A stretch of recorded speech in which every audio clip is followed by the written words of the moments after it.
tune in to the Bellingham Podcast for the week of March 18, 2018, episode 72. From the city by the Salish Sea, I am AJ Barce. And packed with 100% of vitamin C, the C stands for communicative. My name's Chris Powell. On this episode, gray skies going to clear up. Put on a happy face. Update your website and gear up. Put on a happy face. Take off the gloomy mask of tragedy. It's not your style. The Bellingham Podcast is so good that you'll be glad you decided to smile. Let's get this thing started. This is the Bellingham Podcast. Okay, there's a reference in there, Chris. What is it? Gray skies are going to clear up. Put on a happy face. Isn't that what we're all about on this freaking podcast? I guess so. How you doing, Chris? I'm so glad we are recording on the stick, and it is sunny out at this stage in time. Yes. How are you, AJ? Yeah, as we record, though, next Friday, the forecast says snow. Yeah, well, that changes hourly. By the second, and by the tweet. I got to go back to our previous episode 71. Was listening to it, because actually, in case you don't know, folks, AJ and I actually listen to what we create. Really? Yes. And I just found that to be a fun show. It was. As we are, like I said in the episode, tongue firmly planted in cheek. Just to kind of take a little snarky look at some things around. But today, this episode, 72, 8 times 9, 6 times 12. We are going to talk about 24 times 3. We're going to talk about some spring cleaning we've done in advance now that we've sprung forward with the time change. Woo! Like a room with 20-year-old wallpaper, we wallpapered one of our homes, and in this case, it's an online website. What was your website? My website was mine, chrispowell.co. And, I made some attempts to try and streamline a freelance site and a personal site into one because my life is technology. And what else am I going to talk about on my website? You want to see my shock face again? Yeah, there's your shock face. I see it. So I have been using WordPress for quite some time, got my chops fairly well in tune, and I decided that in 2018, or at least in this part, I've wanted to kind of update things, put on a fresh coat, if you will. I went with SquareSpace, that other website creation company, and I got to say I'm pretty happy with the results. It's really drag and drop and type in a couple words, and don't it look pretty? Great. Keanu Reeves even thinks so. Whoa. Yeah. So anyway, there's a great theme and just adding some content. And it's really nice to be able to take that website and automatically publish to Apple News. How's that going? I'm trying to emulate one of the websites out there that gets millions of followers. It's called daringfireball.net.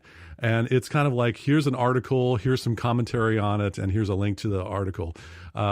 I will be coming up with long-form essays in the near future, but at this point, I'm just enjoying having a little bit of a shinier, stylish-looking mobile tablet, desktop, easy to switch version of a website. So, chrispowell.co if you're interested in checking it out, and I'm using Squarespace for the time being. Ooh. So before you were on Squarespace, what were you using? WordPress. Hey, that's what I'm using. Really? Tell me about your experience. Well, what were you using before WordPress? Before WordPress, I was doing something completely off the books that I'm not even going to go there. It was hodgepodge of things. Yes. But baling wire and duct tape. Baling wire and technical duct tape. But no, so I migrated my site to WordPress and hosting it on a virtual server and stuff. And what I find interesting about WordPress is I used WordPress early on in its inception.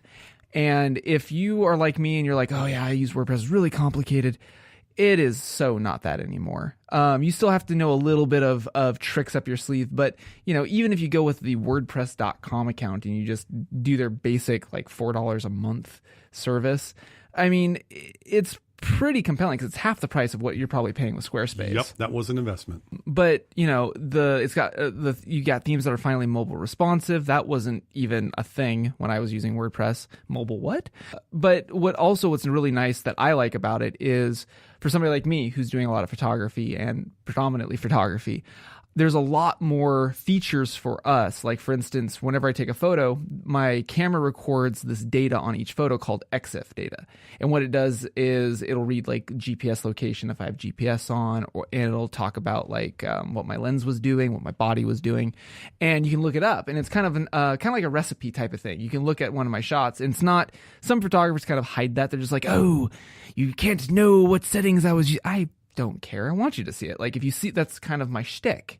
I want people to look at something and go, wow, how did he do that? And now you can. On my website, ajbarse.com, if you go to I've got 3 galleries right now, which is love, travel, and portraits, the 3 things that I usually do freelance for. And when you click on any of those photos, most of them, I'm still working on it. It's a work in progress. But, aren't we all? I mean, I have been. This whole project started in January, and I just now launched it this last week. Hey, by the way, take note, boys and girls. If you want to do something with your website, don't think that you can do it in a weekend? 4-hour in a weekend. No, Yeah. this is a bit of a project. You got 2 professional techs. Yeah. AJ's took a couple months. Yeah, well- mine took a couple weeks. Yeah, well, largely because I wanted to kind of start from scratch. I did some what's called A/B testing. I had 2 different sites, and then I had people, actually had real life people take a look at it, navigate it, give me feedback. Scrapped a lot of things. But anyway, if you go to any of the galleries on my site, you'll see that it'll go into this cute little carousel, where it's all black and has arrows and stuff. If you scroll down, you'll see a little description of the photo, and then to the right, you see this little gray box, and it says what aperture, what shutter speed, etc. that was used to take the shot. I would say that it sounds like you have a nice guided tour of the Barse Gallery. Pretty much. The impetus of this is for the last 2 years, I've been a Patreon creator, and I've had patrons support me, and thank you, patrons, for the months of just supporting me and trying to get what I wanted to happen. Can I go a little old school for a second? Yeah. He's a good boy. Oh, Support wow. him on patreon.com/AJ Barse. Wow. That's been a while. There So you anyway, so one of the things that I started my Patreon campaign about is I didn't want to be, and I'm not throwing any other creators under the bus, but I didn't want to be one of those creators that's like, hey, support me. I want to buy more gear and I want to get stuff. And my campaign was kind of the opposite of that. I wanted it just to be a way for people that either A, in the past, who really like my work and they wanted an avenue to support me, great. Or if I was working on something that they like that month, they can support me for that month because they liked whatever series I was working on. I really focused it around the photography, the tagline, every moment has a story, the project I've been running for years.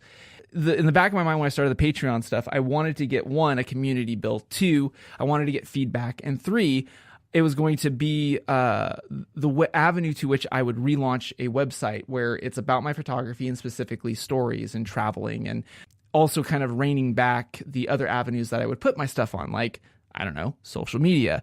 Yes, that was a dig. So you'll see a lot of the times on Facebook, whenever I post something, it's a link, and it usually goes back to either Patreon or now my new revved website, including a story called Duck Down in Delta, which we'll get to in a little bit. But no, what I really wanted to focus on is, 1, thank you all of the patrons who supported me all these months. This website's for you and for anybody else that wants to take a look at what I'm doing and how I do things. And then also, I just wanted this to be a way to really showcase that tagline. Every moment has a story. I don't write long form. We're talking less than 500 words. They're quick reads, but it showcases travel or whatever fits within my eye. How many of you out there keep the business cards that you are handed to, that are you handed by someone that you meet, a business contact or a potential person you're going to solicit business from? Those business cards really get put into a drawer or something like that. AJ Barse, I submit to you that this website redesign is your digital calling card for many people, since it has such a easy to remember .com, as opposed to mine, which is don't add the M, because if you do, you'll get a different website. And we're not going to talk about that now because this is a happy show. And some guy took my .com. But anyway, this is your digital calling card, and it's a portfolio, and you encompass so much as far as the elements of who you are as a photographer and what you do. Just by simply scrolling down, you don't have to dig too much to get all the information, or to get a snapshot, no pun intended, of where you are at as a professional and as a person too. Thank you. So yeah, that's kind of what I've been working on. But But anyway, yeah, so ajbarsay.com or chrispell.co. If you've listened to this bit and you're just like, what are you guys on about? You can take a look. And what's funny is that when you look at Chris's site or my site, now that you know kind of the background, like, oh, mine's a WordPress site, Chris's is a SquareSpace site. Really, it doesn't matter what the platform is. It's a matter of what content you're trying to get out. You know, what do you want the internet to say about you? Who do you want to read or see it? Because if there is an investment, Chris is spending at least $8 a month. I think I'm spending about $3 or $4 a month. Content hosting isn't free. And see our previous rants on the show, like, you know, Facebook and all of these other social media networks, they're free, but they're using your data. You know, you are the product. This way, what you're making is your own. And what I would say about our websites, we're setting an example. Should you be interested in owning your content or putting your content out there? Hey, college students that are looking for a job, here's a great way to be able to have your online portfolio or your online resume available to these human resources job hirers who are going to be Googling you. Yeah. If you are really interested in a job, don't have your Facebook, Snapchat, Instagram, a Twitter thing? You said it, not me. Don't have that as your primary source of what you are putting out there for your content. Now, also one thing you want to keep in mind, should you out there, and all of the folks, the thousands and millions that are listening to this podcast. Hi, Sri Lanka. AJ and I, have differing personalities. Yeah. Shocking as it might be, it is the case. Gagzooks! AJ is one to be able to really communicate in pictures. Duh. I am someone that is really stripped back, and I write and I tell a story, and I have my writing style, and I use sparse amounts of pictures, but the ones I use, I mean it. Yeah. And so you get a very stripped down, writing heavy in some aspects site for myself, and a very picture heavy site for AJ. And depending on where you are in the spectrum of how you want to tell a story, Squarespace allows you to do both. WordPress allows you to do both. And I wanted to at least go first, like we always do, and say, you know what, Keanu was doing great standing up on a motorcycle on that Super Bowl commercial and creating a website in front of a campfire. Puke. And so I wanted to at least say, okay, here's what it's like to do this in real life. And so there are some options out there. There are other websites that you can get Wix, Weebly, a freemium style website, or if you go with the free versions in some aspects, you're going to get what you pay for. Right. And here's an instance where we're putting our money where our mouth is and actually going down with paying for it, because the end product is pretty darn skookum, if you ask me. I think so, too. And know what else is skookum? What's that? You might be listening to us on KMRE 102.3 FM. Low power. Low power community radio here in the heart of the city of subdued excitement. So moving on from that. Hey, Chris. Wait. Before we get going, before we move on, did we talk about Duck Down to Delta? Well, that's where I was going with this. Really? Yes. See, this shows you how much I'm paying attention to the show notes today. Tell me about Duck Down to Delta, AJ. So to launch my newly revisited or reformed site, I took a trip up north because we had that one beautiful day as we sprung forward, and winter maybe have sprung backwards. We don't know. Maybe. Perhaps. So anyway, I had a great, gorgeous day and loaded up the family into the car and headed north on the I-5 and said hello at the border, and went to Delta, which is a little bit south, and I got to get my cardinal directions here, south and east of Vancouver. It's about 2 hours from Bellingham with the border wait. And while up there, I was going to a little island, and I mean little. It's not San Juan Island big. We're talking maybe half the size of Susha Island here. But I went to this island called West Ham. So I went from Beham to West Ham. Oh, I like the hook on that one. I have been waiting all week to say that. So I went from Beham to West Ham. And while we were there, there's a really cool wildlife area up on the island. But to get to the island, it's really interesting because if you Google the route from Bellingham to West Ham, it's funny because they say you have to take a ferry to get to the island, which is wrong. There's actually a 100-year-old bridge, and we're talking it is a wooden deck bridge, one lane, and as you drive over it, I have a video of it on my blog, it makes this noise where you're just like, oh man, it's old. So anyway, when you get across this 100-year-old bridge, you start heading toward the north side of the island, and you're gonna go into the Alaxin. No, it is not Alaskan. Alaxin National Wildlife Area. Now, in that area, there is a huge, and I mean huge, 850-acre wetland that is managed by the Rifle, like R and then Eiffel as an Eiffel Tower, Rifle Migratory Bird Sanctuary. And what's cool is if you have a good day and you've got passports and you have a family and you want an affordable adventure that is very family friendly, take this trip. So when you go to the Rifle Bird Sanctuary, it is a whopping $5 Canadian per adult and $3 Canadian for seniors and children over 2. Under 2 is free. And what's cool is that this sanctuary has some 300 different species of waterfowl and songbirds. 300. Yes, at peak during the migratory season. That's even more types of species of duck than Boundary Bay has types of beer. Oh, absolutely. Anyway, because it's interesting because I'm not an ornithologist, nor do I play one on podcasts, but I learned a lot about birds. So what's cool is that this area, any bird that kind of does the Pacific Coast migratory passage, basically like hops over here for a while. At this this huge bird refuge. And what's cool is, especially if you love ducks or if your kiddo loves ducks, $1 a bag for bird seed. And there are hordes, and I mean hordes of ducks. You have not seen this many happy ducks in your life. Unless it's a horror movie from Alfred Hitchcock or something. Unless like that. It's the birds, yes. But no, like you can feed ducks, you can feed songbirds. I had a red-winged black bird land on my hand and start eating birdseed out of my hand. I had a little finchy bird, those black and gray and brown birds that we have that kind of cheap when you're in your backyard barbecuing. Yeah, had one of those, and they are really skittish, but nailed it. Had one fly into my hand and started taking sunflower seeds out of my hand. It is super stupid fun. You walk around, you can stroll. It's not like you're going to be hiking, so it's pretty flat. There's an observation tower, so if you have some binoculars, if you're not a photographer, totally cool. Bring some binoculars or a cool spotting scope, and you can kind of scope out the songbirds that kind of hide out in the reeds and stuff. Really fun, super family friendly.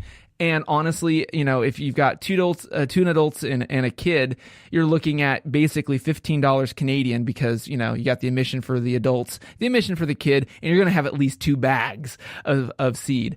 But check out the Rifle Migratory Bird Sanctuary. It is skookum. And then, like I said, it's about a 2-hour road trip. So what was your favorite bird that you encountered? Oh, I love ducks. I'm sorry. What... So what was your favorite type of duck that you encountered on this excursion? I like mallards. I mean, I grew up and I actually had mallards when I was growing up. But they even have wood ducks, which are kind of rare to see on this side. Usually you see them more on the East Coast or Midwest. But, wood ducks and mallards and teals. And I didn't see any loons, which I find funny because, loony, the Canadian dollar. Anyway, but they probably do. It just, mileage will vary as to how many species will be in the sanctuary, depending on the migratory passage. So fall and spring, I believe, is their 2 big times that you'll see the most variety of birds. There is this one, I've got a GIF of this one bird. It's a water bird where he's kind of small and he's got like this really fluffy head. But what's funny is I call him the I don't know what species it is. And if you're an ornithologist, I apologize, but I call it the punk rock duck because his comb is like all slicked back, and then when he gets startled, it like goes up in a mohawk. It's really cool. Very interesting. So anyway, check it out. And if you want more information or specific information, if you go to my newly website, ajbarce.com, look for the article known as Duck Down to Delta. So that was my trip for the birds, Chris. Do you have anything coming up? What traveling trips you got? I happened to check out the site on the web called Groupon.com. It's a popular site. I have never done a Groupon. Don't be afraid. Okay. Don't fear the Reaper. It's a great site.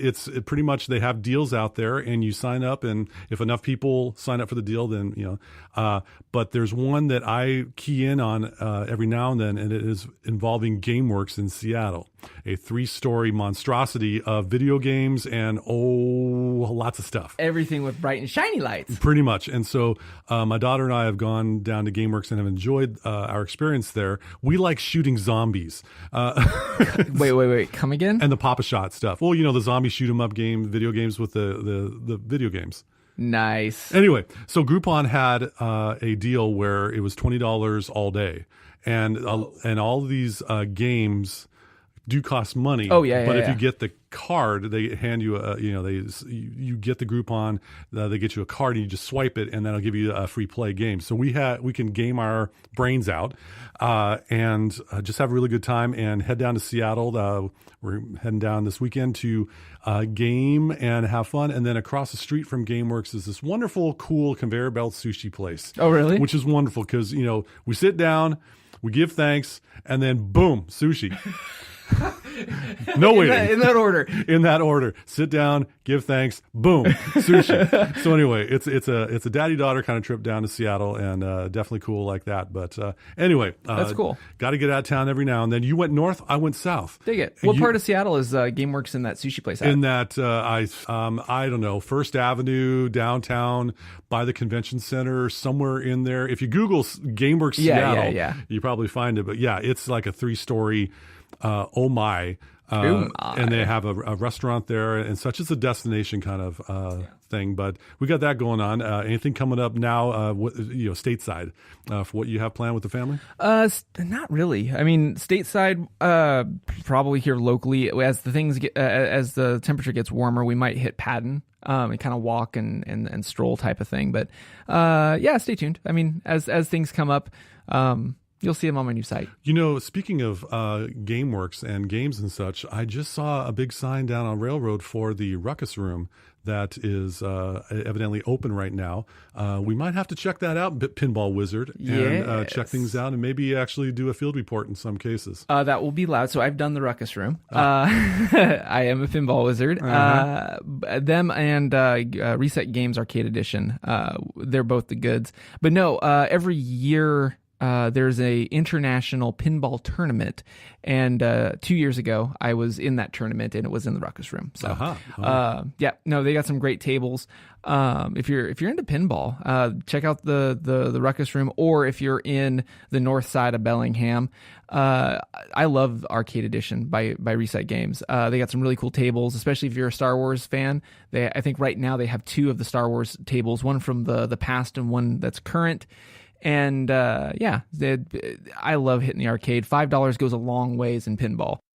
So let's segue a little bit to a little bit that I've called helpful hacks. Helpful hacks. I like it. I'll come up with or do you have a theme for it? Do we have a jingle? Not yet. Next week. Oh man. Yeah, that's all right. So helpful hacks. So in redoing my website and kind of pulling back on social media and stuff, recently I kind of came across a situation where if you're promoting your stuff, like a website, and you're on your mobile device, and I'm going to be talking about the Apple camp, because on the Android camp, there's a lot more other options for what I'm going to be talking about. But in Apple land, it's really hard to get like a video of your screen as you're interacting with something. And especially when I was doing kind of testing of my website and stuff, I was trying to capture the flow of how people would use it on a mobile device. Well, we've always been able to do the home and the power button to do screenshot. If you're on the iPhone X, I can't remember how you're supposed to do it on the new one, but anyway, as of the most recent iOS, what are we on, 11? Crank it up to 11? 11.2.6, I believe. Thank you, Chris. You're more in the know than me. Anyway, there is a secret, I'm going to call it a secret because I didn't know about it. There's a secret app that allows you to screen record as in video, everything that goes on your mobile device except for your lock screen. So if you lock your phone and somebody wants to get your password, it will not record that, but it does record everything else. While you can be in an app, you could be on your website and trying to record as people scroll through and how do they click and navigate your website. To get to it, it's really actually simple, but kind of hidden. So if you've got your iOS device, and I believe this also works on the iPad as well, if you go to Settings and you go to Control Center, which is that thing that when you swipe up from the bottom, that's the thing that has like your flashlight and calculator and other stuff. You'll get to Control Center, and then if you look at the bottom of it, there's another icon that says Customize Controls, and that's the thing that you want to tap. Once you're there, you can add things like screen recording. It looks like a circle with another circle in it, like the big red recording button. And once you have that in your when you select that, it will add another row to your dock that is your notification center, or your control center. Or if you're like me and you never use the camera button on that thing, or you don't use the calculator on that thing, you can remove stuff from that so you can minimize that center. I'm all about minimal. I knew you would like that part. But no, the two helpful hacks that I put on my center is the recording function, because I've been doing a lot of testing for website stuff, and also the do not disturb while driving, because something that I've discovered is like we've said in the past, like when you're behind the wheel, you should be focused behind the wheel. One of the things that distracts me is when I have something playing, or I have navigation on my device and I'm driving and I need to check on something or swipe to find out the next direction. And what pops up on iOS? Do you want to end Do Not Disturb While Driving mode? Well, once you do that and you're still driving, it never prompts you to go back into Do Not Disturb mode. Well, you can actually put a button onto your panel so that you can re-enable it. So you can go into Do Not Disturb mode and come out of Do Not Disturb mode. And what's also nice about that is if you're also like busy and you want that automatic text to show up, you can enable it and you're not even driving. That is a helpful hack. Yeah, I thought so. So I got a couple helpful hacks. Go for it. At least one. This one's for all you Windows users out there. If you use Windows 7, Windows 8, Windows 10, holla. And if you're working on your monitor with a whole lot of screens and windows and such that are all jumbled about and you want to get them organized, here is a helpful keyboard tip. Down by the space bar, you should see a Windows logo, which is actually 4 squares that would emulate the Microsoft Windows logo. If you click on a particular screen, let's just say it's your web browser, and you want to have your web browser side by side with your Microsoft Word document, for example. Click on your web browser so that it comes into the main focus, and then hold down the Windows key and hit the left arrow key on your keyboard. What will happen there is your web browser shall take up the exact 50% of your screen on the left side. When you click on Microsoft Word, and then click WindowsKey Right arrow, that Word screen will resize to 50% on the right. Therefore, you can get 2 windows side by side. This is a helpful hack tip from your friends at the Bellingham Podcast. That is a cool trick. I did not know that on Windows. I got to tell you, though, I share this tip as I'm with my clients or with anyone who is actually, conscientious enough to listen to me. And when I see a ton of windows, I go, hey, or if I'm working on the computer for them and I do that really quickly, they go, wait a minute, what did you just do?